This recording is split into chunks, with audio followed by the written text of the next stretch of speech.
സാധനങ്ങളല്ലോ എല്ലാം റെഡിയാണ്, ഒരു കുഴപ്പമില്ല. കൂട്ടിയായിരുന്നു കൂട്ടിയില്ല കൂട്ടാം. പെട്ടെന്ന് സമയം 2 മിനിറ്റ്. 75 650. എന്തുവാടാ 650 അതിന് ചേട്ടൻ കൂട്ടിയില്ലല്ലോ നേരത്തെ കൂട്ടിയെന്ന് സംശയമുണ്ടോ? നോക്കി വിളിച്ചു. ഇത്ര സാധനം എത്ര ഉള്ളു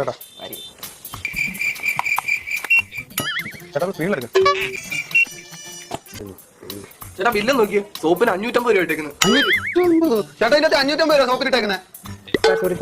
ജസ്റ്റ് ഒന്ന് ചെക്ക് ചെയ്തോട്ടെ. ഞങ്ങൾ സോഫ്റ്റ്വെയർ എൻജിനീയറാണ് സാർ. ടെക്നിക്കൽ സ്റ്റാഫ് പുതിയ, അപ്പം ഇതിലെ കോഡിങ്ങിന് വന്നൊരു മിസ്റ്റേക്ക് ആണ്. നമ്മളെ 2 പൊട്ട കവറൊന്നും വേണ്ടായിരുന്നു. കുഴപ്പമില്ല, താഴെ കൂടി കുട്ടിയല്ല, അത് കുഴപ്പമില്ല. പൈസ വേണം. കവറിന് പൈസ ഒന്നും വേണ്ടാന്ന്. ഓ ശരി പോട്ടെ സാർ സോപ്പ് മാത്രമേ സാർ 20 രൂപ എക്സ്ട്രാ കവർ വേണം സാർ. എടുത്തോളൂ. ഓക്കെ സാർ 40 രൂപ. അതെ അതെ, സോപ്പിന്റെ 20, കവറിന്റെ 20. അല്ല ഇത് പാക്ക് ചെയ്ത് അല്ല അത് നിങ്ങൾ തന്നെ ചെയ്യേണ്ടത്.